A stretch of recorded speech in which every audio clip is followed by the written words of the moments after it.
J'aimerais suivre l'idée de la semaine dernière, qui est une idée pour moi fondamentale. Alors, la semaine dernière, si vous vous rappelez, on avait fait un Rav Hutner qui analysait le fait que l'alliance qui a eu lieu et qui a été marquée à la fin de la Sidra de Mishpatim, cette alliance est tout à fait particulière puisqu'il y avait une subdivision du sang du sacrifice en deux, qu'il y avait un korban ou des korbanotes qui étaient amenés suite à cette alliance, et que donc il y avait une partie du sang qui était jetée sur l'autel, qui était versée sur l'autel que Moshe devait construire au pied du Sinaï, et l'autre partie vers les enfants d'Israël. Et là-dessus, de façon très curieuse, Rav Hutner faisait remarquer que le partage du sang, ça s'est fait par un ange, si vous vous rappelez. Alors, comme si Moshe Rabbeinu n'était pas capable de prendre, je ne sais pas, de récolter 3, 4, 5 seaux, de faire une subdivision et de déverser là où chaque chose devait être déversée, chaque liquide. Et en réalité, Rav Hutner nous disait la chose suivante, à savoir qu'il était fondamental qu'il y ait un équilibre parfait entre le sang qui était versé vers les enfants d'Israël et le sang qui était versé sur l'autel. Pourquoi ? Parce que l'un marquait le rapport que l'on a à Dieu, Ribono Shel Olam, le deuxième, le rapport que l'on a vis-à-vis du prochain. Il doit y avoir un équilibre absolu. On a vu souvent, chacun d'entre nous accentue certains gestes dans un registre particulier, le registre vis-à-vis d'Hachem ou le registre vis-à-vis du prochain. Et en réalité, à travers ce malar, à travers ce Rav Hutner, on voit que cet équilibre doit être absolu. Donc, j'aimerais continuer cette réflexion-là à travers une phrase que Manitou interprétée d'une façon tout à fait extraordinaire à propos de Purim. Et le texte dans Kitissa nous dit la chose suivante. Liber Hashem el Moshe panim el panim kasher yedaber ish el reu. Première traduction. Hashem parlait à Moshe face à face, comme un homme face à son prochain. Alors, qu'est-ce que ça veut dire que Hashem parle avec un homme face à face? Il n'y a pas de face. Toujours est-il qu'il y a quelque chose de très proche entre ces deux êtres, Ribono Shel Olam et Moshe Rabbeinu. Voilà la traduction. C'est bizarre parce que Kasher Yedaber Ish El Reu, comme un homme parle à son prochain. De façon classique, lorsque l'on nous dit homme, eh bien on aurait dû dire mot. Moshe Yedaber Ish El Reu.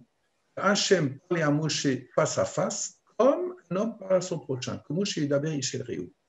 Quoi Kasher? Littéralement, Kasher, ça signifie lorsque.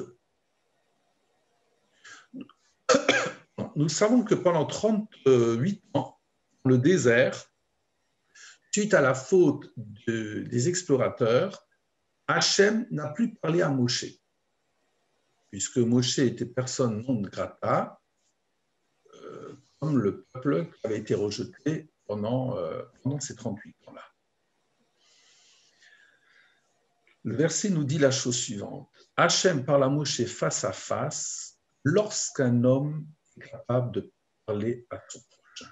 Lorsque. Ça veut dire que lorsque nous, en bas, les enfants d'Israël, nous sommes capables de nous parler les uns avec les autres, d'évoluer ensemble, alors on peut être sûr que Hachem peut nous parler. Je me rappelle toujours lorsque j'allais à Bischheim chez le rabbin Lederer, eh bien, Claude Lederer faisait venir très souvent un de ses maîtres, Rav Frenkel, Aaron Frenkel, Pélican. Et M. Frenkel parlait très souvent de la croix, le crucifix. Et il m'a dit une chose il nous a dit une chose qui était très marquante.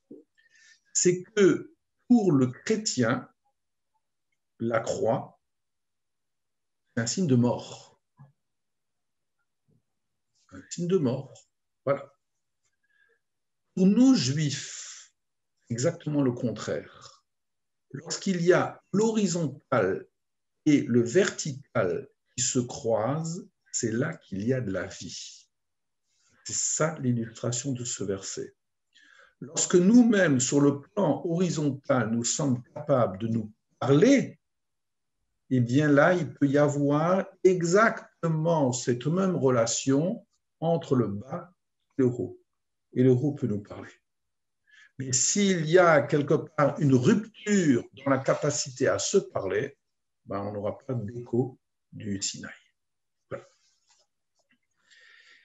Et c'est illustré par un des versets de notre Sidra.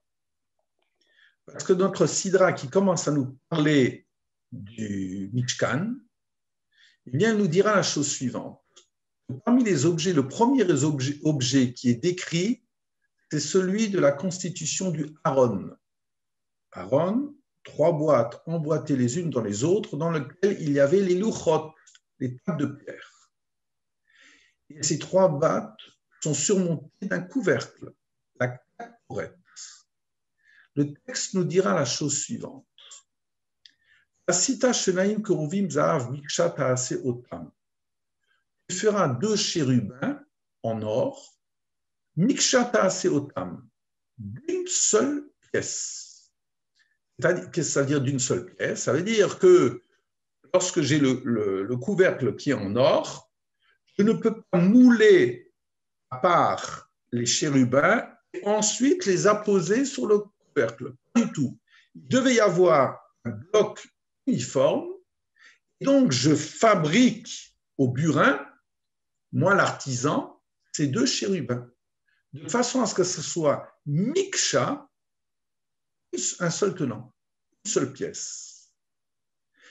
Mishene ketzot akaporet, et ces 2 chérubins devaient émerger des 2 extrémités du couvercle. Le verset poursuit. Et tu devras faire un chérubin d'une extrémité, un chérubin d'une autre extrémité, minakaporet, du couvercle, Asu et Akovim, vous ferez jaillir ces chérubins, alchené ketsotav, sur les 2 extrémités. Le Hamek Davar, le commentaire, donc le Natsiv, fait remarquer qu'il y a une redondance dans notre verset. Puisque dès la première phrase, dans le verset 18, il sera dit, vous les ferez, ces 2 chérubins, des 2 extrémités de la caporette. Alors, qu'est-ce que ça signifie? Et tu feras un chérubin d'une extrémité, un chérubin d'une autre extrémité? Pourquoi tu as besoin de me le répéter? J'ai compris. Et voilà ce qu'il nous dit dans sa dernière phrase. Ce n'est pas une redondance, mais il y a une exigence particulière. C'est que j'aurais pu m'imaginer fabriquer le couvercle. Et sur le couvercle, il y aurait d'abord un chérubin d'un côté. Et quand j'ai terminé, j'ai achevé cet ouvrage-là, je plonge de l'autre côté et que je fais exactement la même chose. Eh bien, le Hamek Davar nous dit que cela est interdit.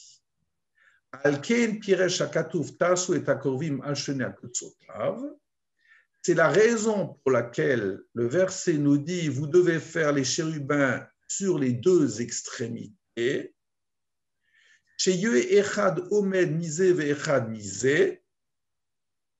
L'un doit se tenir debout, dressé d'un côté et un autre d'un autre côté. Il ajoute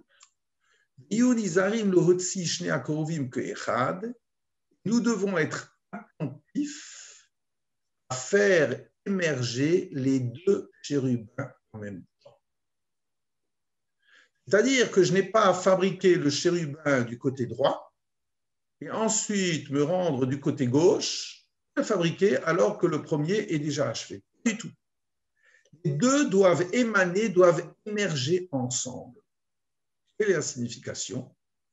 C'est la suite de ce qu'on vient de dire. À savoir, les chérubins, par rapport au symbole, marquent la relation qui existe entre la communauté d'Israël, la Knesset Israël, et Hachem. Et comme si, quelque part, cette symbolique-là ne peut jaillir qu'ensemble.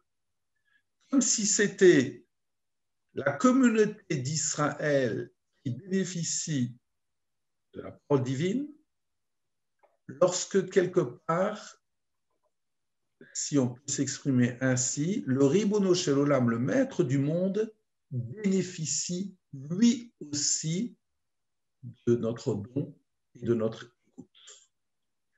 Savoir donc, il y a les enfants d'Israël qui sont, entre guillemets, faits par Dieu. De la même façon, quelque part, si je puis m'inscrire dans une phrase très grossière, mais significative, c'est nous qui faisons Dieu. Qu'est-ce que ça veut dire, c'est nous qui faisons Dieu? Dieu est. Non, ça veut dire que la façon où dans le monde je suis capable d'inspirer le Très-Haut, eh bien, je peux le faire d'une façon très petite, très mesquine, très stupide, comme on en parle aujourd'hui, ou au contraire, c'est nous-mêmes qui sommes capables de faire jaillir une exigence de spiritualité autour de nous, autour du non-juif qui est face à nous, eh bien, qu'il soit inspiré lui aussi par notre vécu et que nous soyons le témoignage vivant qu'il y a entre eux. C'est la raison pour laquelle, très très rapidement, il y a un monsieur Max Gay qui m'a montré ce très beau texte du Maharal de Prague. Donc, dans ses derniers chapitres, le Maharal de Prague, dans le Netzach Israël, dit la chose suivante. Alors, il fait une suite de versets. Bilim od bat Sion, Hari bat Yerushalayim, Hine malkech yavolach, Tzadik benosha. Une phrase de Zacharia, de Zacharie. Réjouis-toi, fille de Sion, sois dans l'allégresse, fille de Yerushalayim, voici que ton roi va venir vers toi, Tzadik, juste, benosha, sauvé. Commentaire du Maharal. Ce verset parle de la délivrance qu'on attend. Comme les maîtres l'ont expliqué. Le Midrash nous dit Tzadik venosha. C'est-à-dire quoi? Le juste, venosha, et le délivré.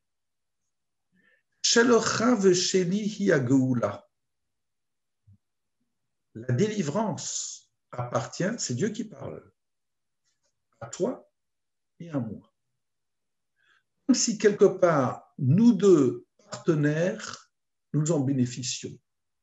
Il y a une Geoula pour le peuple d'Israël, il y a une Geoula pour Dieu lui-même. Je saute certains versets. Amar Rabbi Meir, une phrase que vous prononcez chaque jour, Vayosha Adonai Bayomahu et Israël. Alors, comment est-ce qu'on traduit? C'est lors du cantique de la mer Rouge. Hachem a sauvé ce jour-là Israël. Eh bien, on va voir la signification. Aviachol que si Israël betsara, lorsque Israël est dans le malheur, Afouimaem betsara, Dieu aussi est quelque part dans le malheur. J'ai marre parce qu'il y a un verset dans Isaïe, Bechol tsaratam lo tsar. Dans leur douleur, il y a une douleur pour Dieu. Je saute la dernière phrase. Ma Rabbi Berechia Cohen, Re Makatouv Bilim Batsion. Donc, il reprend la première phrase.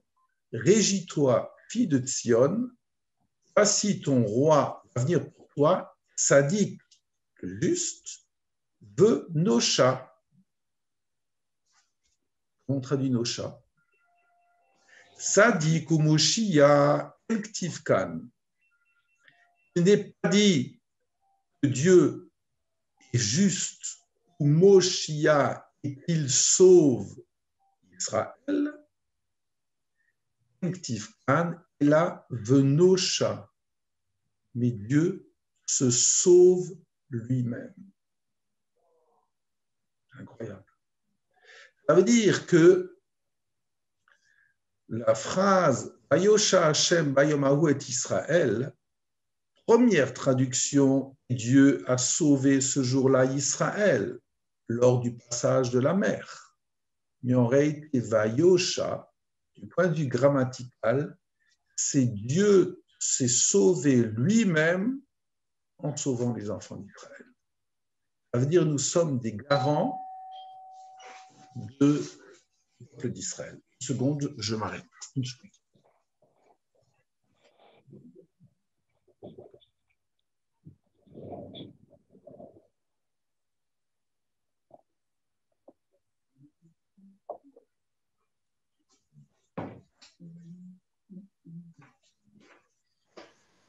Oui, voilà. Donc, ce partenariat incroyable. Voilà. Eh bien, on va poursuivre maintenant cette réflexion. Le texte, il y a quelqu'un qui a quelque chose d'allumé, là, qui fait du bruit. Ouais, c'est moi. Je ne sais pas. Voilà, c'est pas le micro. Très bien. Alors, le passage très classique du don de la Torah. Alors, donc, ils étaient dressés au pied de la montagne, et en réalité, littéralement, Tartit, c'est pas au pied. Le pied, ça se dirait autrement, mais Tartit, c'est sous. Donc, le texte de la Torah fait dire au Chachamim, Amaravdimi bachama bachasa, melamed shakafa kadosh baruch hu alehem et ha'ar gigit.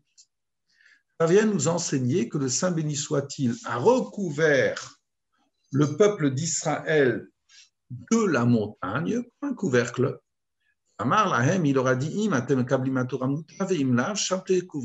si vous acceptez la Torah ici, c'est bien, sinon là-bas sera votre lieu de sépulture. Donc il n'y avait pas de choix, c'est la contrainte.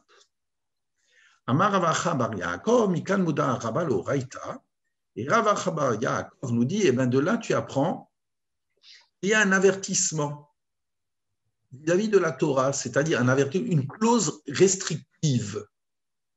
À savoir, je ne l'ai pas accepté de mon plein gré, je n'avais pas le choix. Rava aval pitein, hadur kibloua, Rava, il continue ce passage en lui disant, malgré tout, malgré le fait que le don de la Torah était fait sous contrainte et que cela provoque une clause restrictive, après cela, les enfants d'Israël l'ont accepté d'un plein gré, c'est à l'époque de Achashverosh, à Purim. Parce qu'il est marqué dans le texte, Kimu ve Kiblu Yehudim, les Juifs, Kimu, ont réalisé et ils ont accepté. Ça ne va pas. Normalement, tu acceptes et ensuite tu réalises. Donc, tu vois que c'est exactement le même Naaseh Venishma. Kimu, Mashikiblu Kvar, ils ont réalisé ce qu'ils avaient déjà accepté. C'est-à-dire que, Rashi nous dira, Moda Araba, il y a une clause restrictive. Sheim Yasminem Ladin, c'est-à-dire que si on condamne le peuple d'Israël en disant pourquoi vous ne réalisez pas ce que vous avez reçu, Yesh lahem teshuva, eh bien, on avait de quoi répondre, et Kiblu Baones, on n'avait pas le choix. Mais à l'époque de Purim, qu'est-ce qui s'est passé? L'amour du miracle qui a eu lieu là-bas, eh bien, on a accepté pleinement ce matin de Torah siècles après. Alors, c'est exactement l'opposé. Pas besoin de le développer. À savoir que le matin de Torah était fait sous la contrainte, dans une manifestation éclatante du divin, alors que d'autre part, à Purim, tout est dans la discrétion. Plus que dans la discrétion, dans le voilement. Dans le voilement, c'est-à-dire que c'est le mois de Hadar, le dernier mois de l'année, enfin vous connaissez tous ces commentaires-là, le dernier mois de l'année, alors que le premier mois de l'année, c'est Pessah, c'est là où on sort en plein éclat de l'Égypte, bien là, vous avez au mois de Hadar, tout est voilé. La présence de Dieu voilée n'est même pas mentionnée dans la Megillah, c'est le dernier mois de l'année, il n'y a plus de prophètes, du point de vue historique, etc., etc. Donc, c'est l'enfant qui est devenu adulte et qui apprend à marcher, qui marche sans la présence du Père. C'est cela, oui. On va continuer cette idée-là. Le Paraditzrak, donc de nouveau notre auteur de la dernière fois, nous dit la chose suivante. Alors, il y a plusieurs textes du Paraditzrak, on verra combien on peut en faire cet après-midi. Il nous dit, et je veux poursuivre son idée où il mettait l'accent sur le fait que s'il y a déséquilibre dans le regard que j'ai vis-à-vis de Dieu et le déséquilibre que j'ai vis-à-vis des hommes, il y a une catastrophe. Et là-dessus, il nous dit quelque chose à propos de l'histoire de la Megillah, donc lié à notre passage précédent. Quiconque rapporte quelque chose au nom de son auteur, voilà, j'ai appris de l'un d'entre vous un enseignement, c'est une mitzvah pour moi de le dire au nom de celui qui me l'a appris. Je ne l'ai pas inventé. Il y a une source. Et j'amène cette source. Et je le dis au nom de celui qui me l'a appris. Et la Gemara va jusqu'à dire, si je le fais au nom de cet auteur, Mevi Geoula Laolam, j'amène une délivrance au monde. Une épreuve. Eh bien, il est dit dans la Megillah, Vatomer Esther la Meler Beshem Mordechai. Et Esther l'a dit au roi au nom de Mordechai. De quoi est-ce qu'on parle? Et on parle de Biktan Vateresh. Les deux qui ont voulu tuer Achashverosh, eh bien, cela a été rapporté au roi. Il y a eu une enquête et les deux ont été tués. Mais cette enquête-là a prouvé que le complot existait. Esther a rapporté au nom de Mordechai, qui avait compris ce que disaient ces deux personnes-là. C'est cela qui a contribué dans le fait que la nuit, la fameuse nuit, Achashverosh n'arrivait pas à dormir et s'est fait lire le livre des chroniques royales. Eh bien, c'est là qu'on a dit, au nom de Mordechai, il y a un jour eu deux personnes, Biktan et Teresh, qui ont comploté. Et là-dessus, le roi, voilà, et on connaît tous la suite de l'histoire. Donc, on voit concrètement qu'Esther aurait pu se mettre en avant. Et finalement, elle ne se met pas en avant, elle amène la chose au niveau de son oncle Mordechai, de son tuteur, eh bien, le bénéficiaire est celui qui, quelque part, a été mis en exergue à amener la délivrance, c'était Mordechai à ce niveau-là. Et donc, tu vois bien, lorsque tu ramènes quelque chose au nom de son auteur, il provoque la délivrance. Alors, le Rav Hutner nous dit,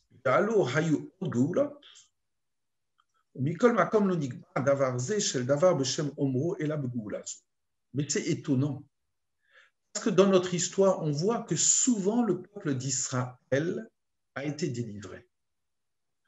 Or, pourquoi est-ce que c'est dans le contexte de Purim, de cette histoire du complot de dévoilé par Mordechai, qu'on nous apprend cette leçon-là?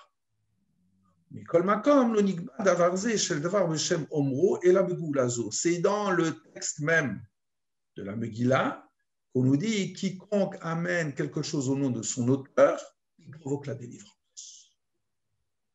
Quel rapport? Pourquoi dans ce contexte? Rav Otner nous dit la chose suivante. Havad Geoula le'olam al yedei amirat davar b'shem omro shalanu misodo shel Maharal.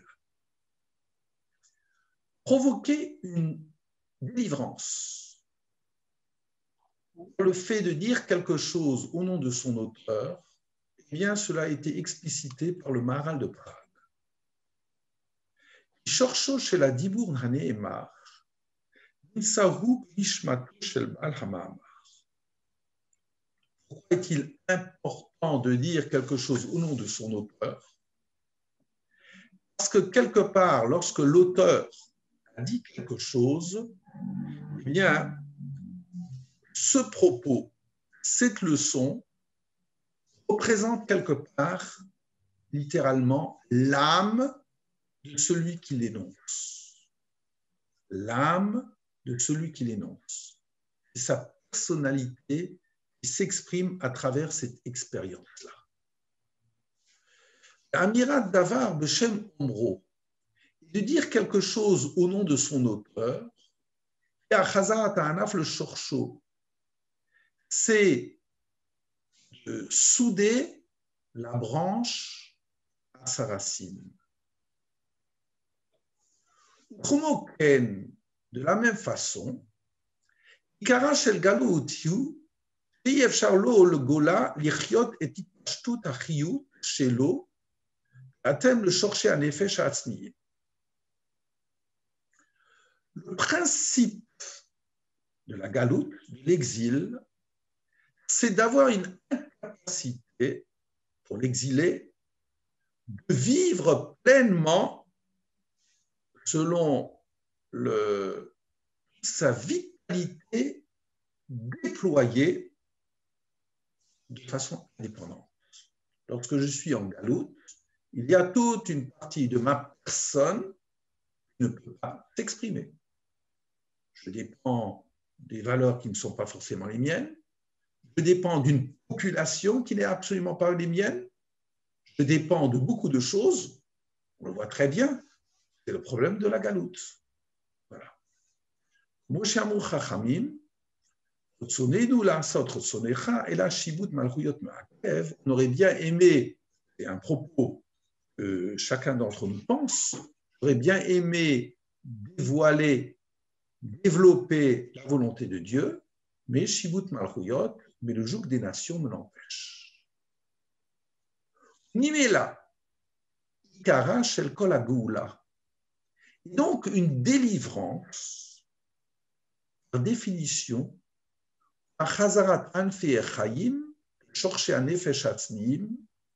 c'est de reconstituer ce lien qui existe entre ma vie et mon essence.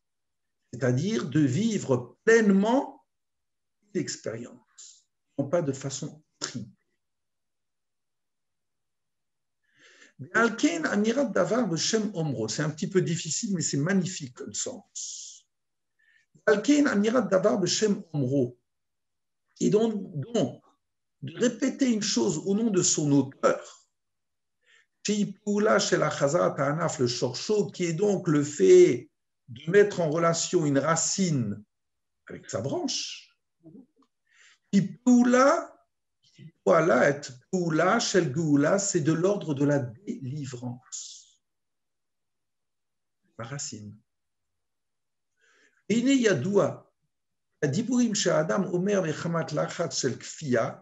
Voilà. Maintenant, quel est le rapport avec Shavuot? Eh bien, Veine Yadoua. Et pourquoi donc? Je reprends la question j'aurais dû aller à la ligne, la question de Ravoutner. Pourquoi est-ce que c'est dans le contexte de Purim que tu m'apprends cette leçon-là? Veine Yadoua qui a dit Purim chez Adam, Omer Mechamat Lachat Shel Kfia. Les propos énoncés par un homme, au moment où il est contraint, comme nous l'étions au Mont Sinaï, Enam Yitiachassim Atzmuyutur Klal. Eh bien, ce n'est pas mon essence. J'ai dit oui, mais peut-être je pensais, peut-être ou non. Imsa de Cholzman chez Aïta Kayemetana Shel Muda Rabalo Raïta. Et donc, quand il y avait une mesure restrictive au don de la Torah, j'avais la montagne sur moi. Lo Haïta Amirat Naase Venishma Mitiachesed Bishlemut Likneset Israël. Bien ce propos de Naase Venishma, oui, nous ferons et nous comprendrons, bien ce propos extraordinaire n'est pas plein dans son sens premier, parce que j'étais obligé quelque part de le dire. Le Rak, le Shah chez Hadar Kiblou Abimé Achashverosh, ce n'est que des centaines d'années après, l'époque d'Arachvérosh, où la présence de Dieu est complètement voilée, où son nom n'est pas dit. Chez Omnam Diburim Alalou Shel Naase Venishma, eh bien c'est là, à ce moment-là, d'une façon pleine et entière, apparaît la puissance du Naase Venishma,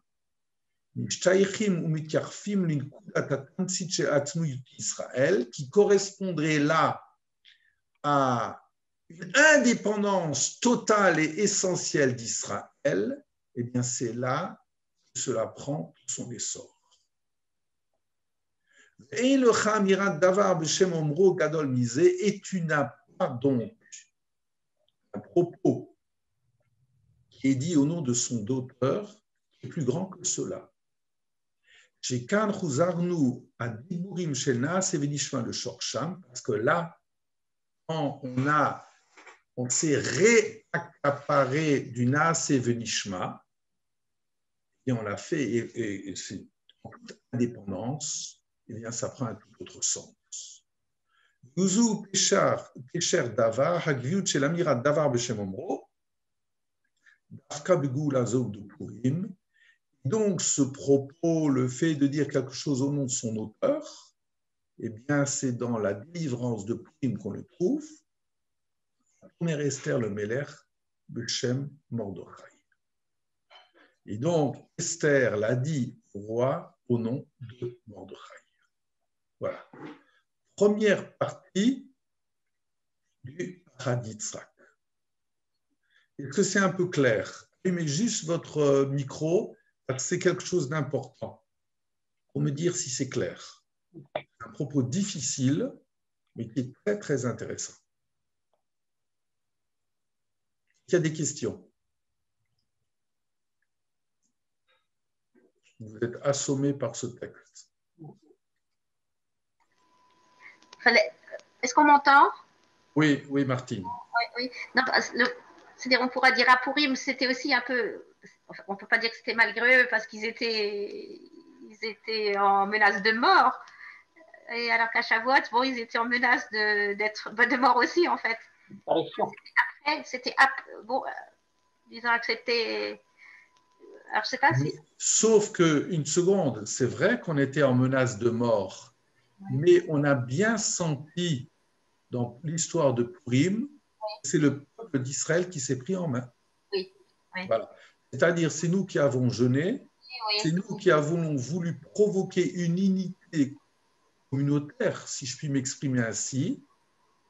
Et voilà, on était tous derrière Esther au moment où ça s'est passé, et c'est là qu'il y a eu ce miracle. Oui, d'accord. D'accord ? Tout à fait autre chose. Ça veut dire que ce destin a été pris en main pour nous-mêmes. Oui. C'est ça l'opposé de Shavuot. à Shavuot, comme si le destin spirituel du peuple a été pris en main par Dieu, à Purim, sa présence est voilée. Ça, oui, oui. Mais ma survie, bien, c'est dans mon unité. J'ai voulu faire avec mes frères. Tout à fait différent. Et c'est là, en réalité, j'ai compris l'essentiel de Purim et du Naas Evenishma. D'accord? Ouais, d'accord, ok. Il y a quelque chose. Oui. Il y a un autre. Enfin, entre le fait d'avoir été esclave en Égypte, quelque part, le seul moyen de quitter cet esclavage, c'était de partir. Alors qu'à l'époque. Comme les 4/5e qui sont restés en Égypte. Bon, eux n'ont pas été. N'ont pas pris part quelque part. Ils n'ont pas dit Naas Evenishma. Mais parce que j'ai préféré rester en Égypte. Voilà. Alors qu'à l'époque d'Esther, les provinces n'ont pas été quittées, les gens sont restés. Ils ont eu le courage d'agir contre les gens qui les entouraient. Qu'est-ce que tu veux dire par là? Je veux dire que c'est deux situations, deux manières de faire différentes. D'un côté, on part. C'est ça qu'on dit. Ouais, d'un côté, on part et de l'autre côté, on reste. Non. Non. Mais ils ont, comme dit, ils ont pris leur destin en main. Alors que mais sur place. Un peu. Oui, bah bien sûr, sur place. Alors qu'en Égypte, il n'y a pas eu de révolte contre les Égyptiens. Non, j'ai pas compris. Je ne comprends pas. Oui. Ouais. Ce sont deux attitudes totalement différentes devant l'adversité. Oui, c'est. Ils ont été poussés dehors, c'est pour ça qu'il n'y en a qu'un 5e qui sont sortis. Alors que à Purim, ils ont tous jeûné, ils ont tous. Ils ont agi sur place, c'est ça que je veux dire. Mais en Égypte aussi, je n'étais que sur place. Oui. Ils sont sortis. Mais non, je suis sorti après. En Égypte, c'était Corban Pessar, je l'ai fait sur place. Mais ils n'ont pas réagi physiquement par rapport à ça. Ça ne change rien, mais à Purim, je n'ai pas non plus réagi physiquement. Ce n'est que la suite. Ce n'est que la suite. D'accord. D'accord, hein, ce n'est que la suite. Voilà. Autre regard du Pachaditsa qui va continuer à le développer. Alors, très beau texte de nouveau. Donc, ce qui est incroyable, donc je reprends toujours la même question, qu'est-ce que ça signifie le fait que en Perse, eh bien, c'est là que j'ai accepté pleinement la Torah. Un des versets de la fin de la Megillah nous dit la chose suivante, leur souvenir ne quittera pas leur descendance. La Gemara nous dit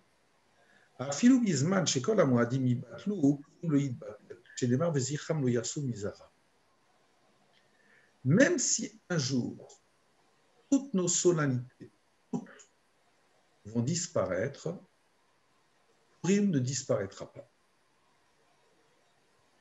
Parce qu'il est dit Vezicham lo yasu mizaram, et leur souvenir ne disparaîtra pas de leur descendance. Voilà. Je sais combien les femmes aiment Purim. Mes chers amis, tant pis pour vous. C'est une fête qui est très difficile d'ailleurs, parce qu'on en a une très mauvaise image, etc. On la vit peut-être très différemment, mais toujours est-il que même si les solennités disparaissent, Purim restera. Et le Pachad Yitzhak continue à nous dire la chose suivante. Voilà la progression de cette réflexion.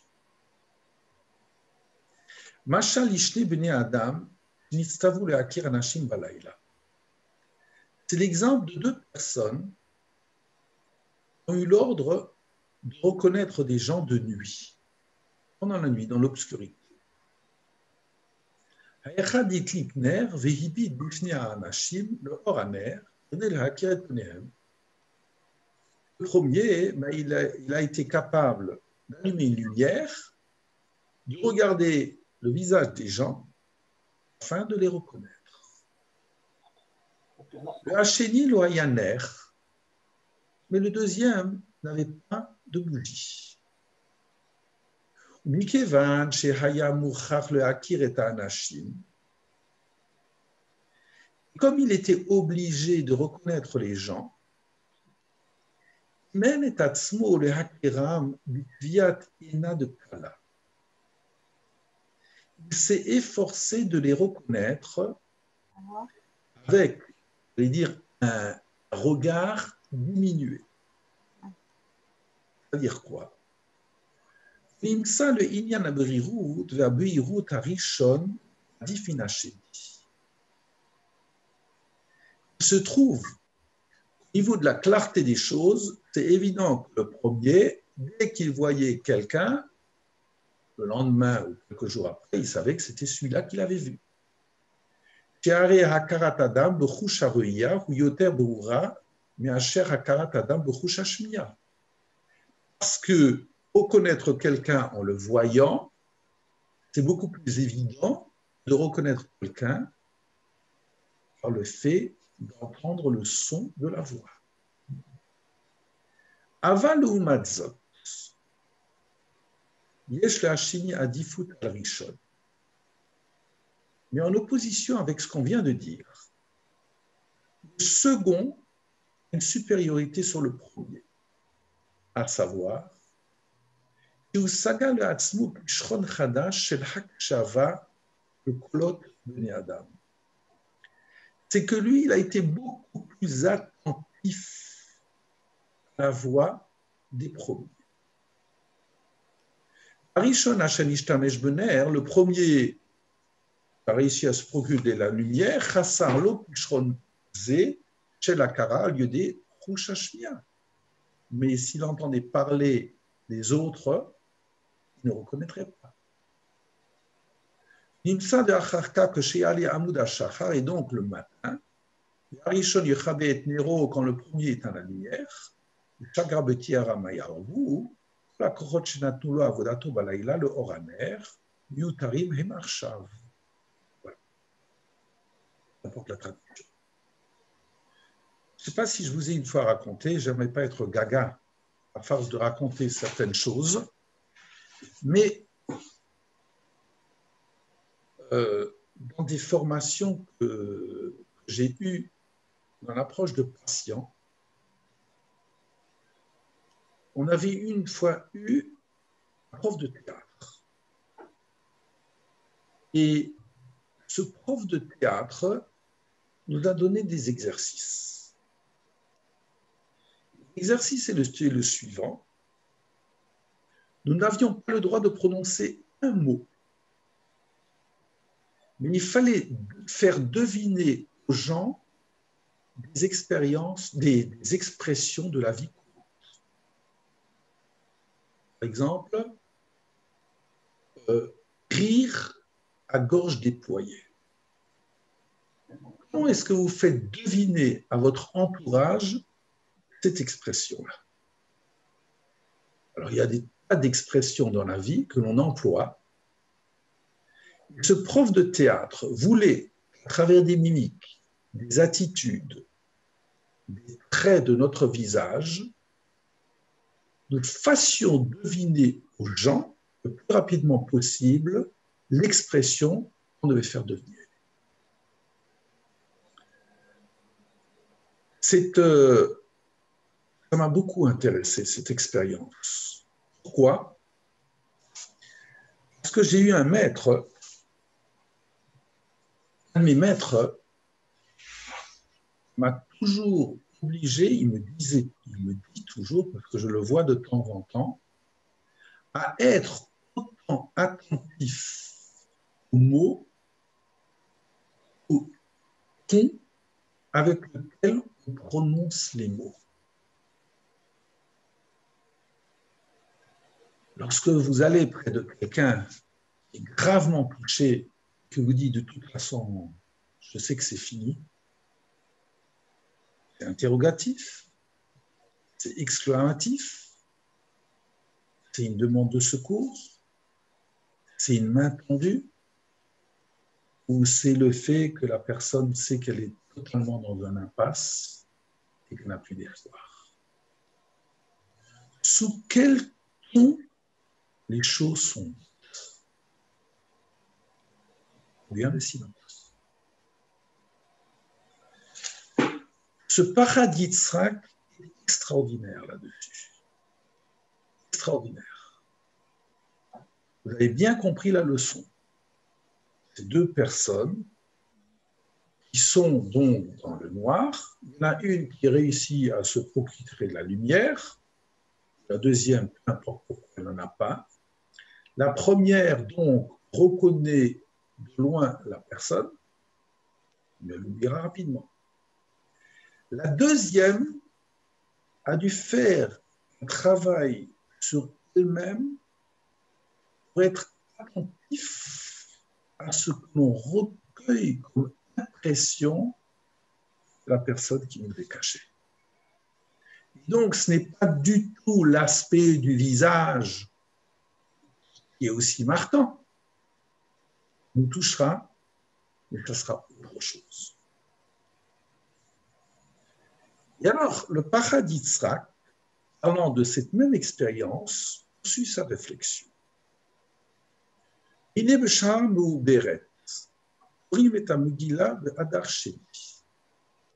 a un passage dans la Gemara qui s'interroge afin de savoir, quand il y a une année bissextile, ce n'est pas le cas cette année, est-ce que nous célébrons Purim la première année, en ma'aviri dans la mitzvot, c'est-à-dire que dès que j'ai la possibilité de faire la mitzvah, je le réalise,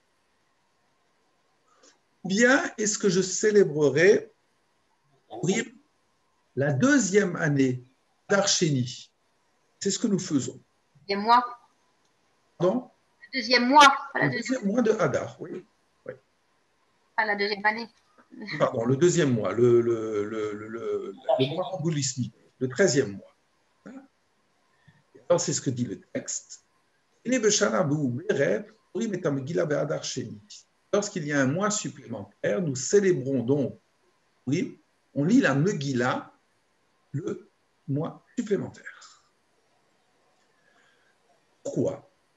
Pourquoi tu ne le fais pas le premier mois de Hadar? Réponse de la Gemara, parce que nous désirons juxtaposer la délivrance de Purim à celle de l'Égypte. Voilà ce que dit la Gemara. Et le paradis Yitzhak, il continue sa réflexion. Il nous dit la chose suivante. Pourquoi cela?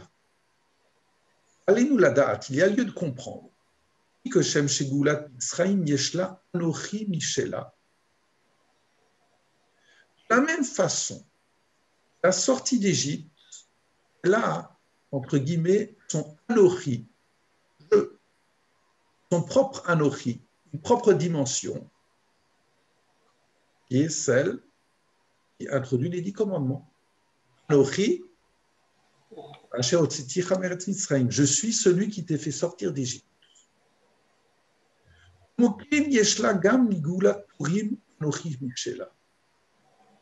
y a de la même façon, à la délivrance de Purim, il y a aussi son propre Anochi, laquelle Anochi Aster Astir Panaï. Et moi, Dieu, voilé, je voilerai ma face. C'est ce que dit la Gemara. Esther Minatora Minaïn, d'où est-ce que l'on voit cette dimension particulière de Esther dans la Torah? Il faudrait développer cette question-là. Moi, voilerai, je voilerai. C'est cela, Esther. Donc, vous avez antinomie.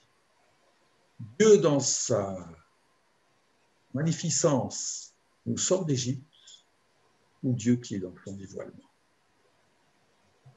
Les 2 mois, les 2 sauvetages doivent être juxtaposés.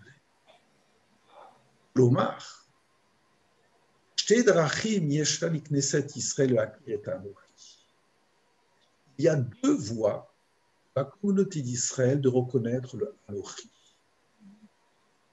Al-Yodé Geulat Mitzrayim, Od Al-Yodé Geulat Purim. Par la sortie d'Égypte ou pour la délivrance de Purim. Hakara shekneset Israël makira et Anochi Al-Yodé Mitzrayim. Donc, la reconnaissance de la communauté d'Israël qui vit le Anochi à travers la sortie d'Égypte,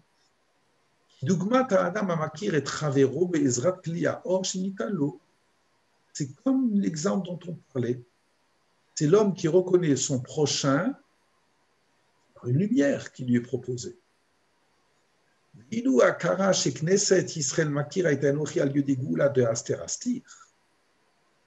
Mais la reconnaissance de la communauté d'Israël qui reconnaît ce Anochi à travers ces dimensions du voilement, c'est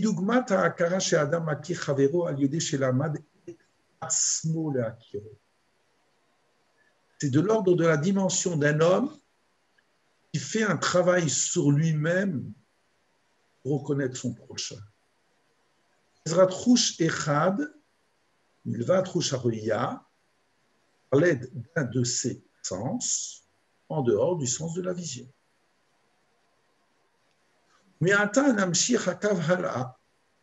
Donc, on peut poursuivre cette réflexion. Le Sheyali Amuda Shachar ve Hashem Eshtetzei Bigvura, lorsqu'il y a l'aube qui arrive, le soleil apparaît, Or Shel Gilui Elokut Yeh Shivatayim Keor Achama, donc il y a cette manifestation. Az bedvadai sheodam kelia or shekneset Israël ezokuk lalem kodem, batul bederech mimela. Donc, tous les autres moyens signalétiques de lumière, quelque part, on n'en aura plus besoin.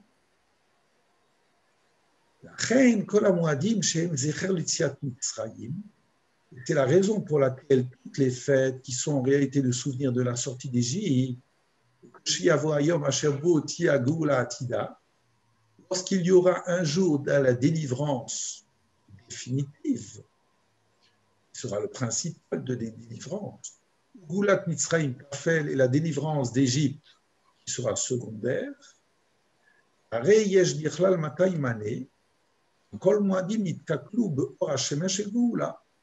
veut dire que toutes ces autres fêtes, disons, elles seront englobées dans cette reconnaissance qui nous a été proposée par la lumière extérieure. La Val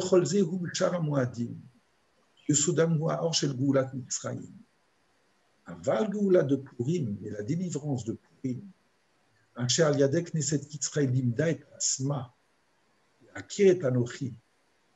qui provient d'une introspection sur sa propre personne, de vouloir retrouver le Anochi malgré le voilement du Anochi, même dans le voilement, dans l'obscurité,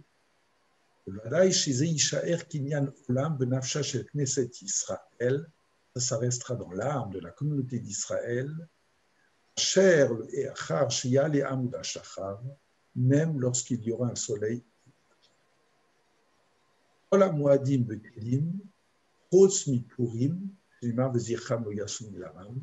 la raison pour laquelle toutes les fêtes disparaîtront, sauf celle de Purim.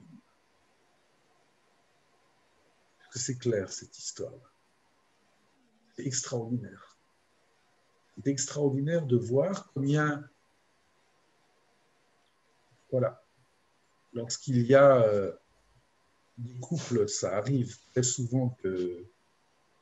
souvent que certains couples passent des moments difficiles, et bien lorsqu'ils ont réussi à faire table rase de beaucoup de choses et de de se parler, de travailler et d'essayer de reconstruire quelque chose, eh bien, cette reconstruction est tout à fait essentielle. Que cette proximité première qu'ils avaient au début d'un mariage qui a été basée sur des tas de choses et qui sont allés en s'effilochant, eh bien, lorsque eux-mêmes, à travers une adversité, des moments durs, sont capables de se découvrir et de créer quelque chose ensemble, eh bien, cette dernière expérience est beaucoup, beaucoup plus essentielle et marquante pour le couple que la première, qui peut être beaucoup plus fugace. C'est ça l'histoire de Purim. Il n'y a rien qui nous pousse, qui nous contraint, si ce n'est un travail tout à fait personnel. Voilà. Est-ce que vous avez des questions?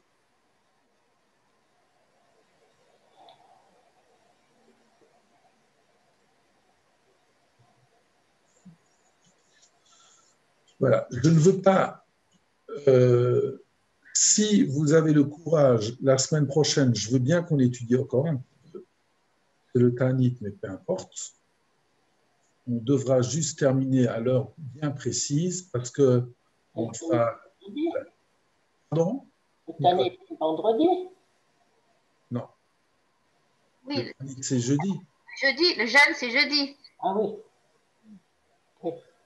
Je vois que tu as déjà commencé à boire. Oui. Non, à dormir. À dormir. D'accord. Voilà. Bon, écoutez, si vous voulez, je vous propose, on fera encore un autre texte qui sera le développement de celui-là. D'accord? Est-ce qu'il y a des questions? Voilà, vous avez du travail encore. Un petit peu. Voilà. Il y a des questions, mes amis? Est-ce que vous pouvez m'envoyer le texte par mail comme l'autre fois? Parce que, en fait, jeudi prochain, je pense que je serai dans le train. Donc... Très bien. Très bien. Envoyez-moi juste un mot, comme ça j'ai de nouveau votre adresse, Martine. D'accord? Vous m'avez entendu, Martine? Oui, oui, oui, oui. Merci. Oui, Très oui. bien. Je vous en prie. Je vous en prie. Voilà. Est-ce qu'il y a d'autres questions? Voilà. Alors, je vous souhaite un Shabbat Shalom. Merci. Bonne fin d'après-midi. Profitez. Oui. Mazal Tov, c'est la baroussa de ton petit-fils, je crois, ce Shabbat. Ouais, il a mis les tefilines ce lundi. Oui. Ouais, merci. Merci. Shabbat Zachor. Il fera la kriya Tatora la semaine prochaine parce que le Bet Knesset dans lequel ils vont d'habitude, il y avait déjà 3 bar mitzvot et lui, il voulait faire toute la sidra. Donc, il le fera dans la rue la semaine prochaine. Voilà. Par rapport à Shabbat Zahor, est-ce qu'on est obligé de l'écouter Minatora? À propos des dames, Oui. il y a des discussions. On a pris, ce n'est pas obligatoire. Du point de vue de la halakha, ce n'est pas obligatoire. On a pris sur soi de le faire. Pour ceux qui ont des difficultés de transport, enfin de l'entendre, vous le lisez à travers un fromage. D'accord. Non, c'est par rapport au Covid. C'est simplement pour ne pas aller dans un endroit où... Alors, tu le lis chez toi, si tu n'as pas l'habitude. Si tu veux venir à l'esplanade, tu n'auras pas de problème. Pas trop de monde. Voilà. Merci beaucoup. Et pour la Megillah, tu l'as fait à quelle heure à l'esplanade? Le vendredi matin à 7h15, 7h20, normalement, et le jeudi, dans toutes les synagogues d'ailleurs de Strasbourg, hein, les synagogues classiques, on le fait vers les 17h15. D'accord. Oui, c'est vrai. Merci. Hein? Voilà, partout. Okay. Allez, de bonnes choses. Hein? Shabbat Shalom. Shabbat Shalom. Merci beaucoup, beaucoup. Il n'y a vraiment pas de quoi. Hein?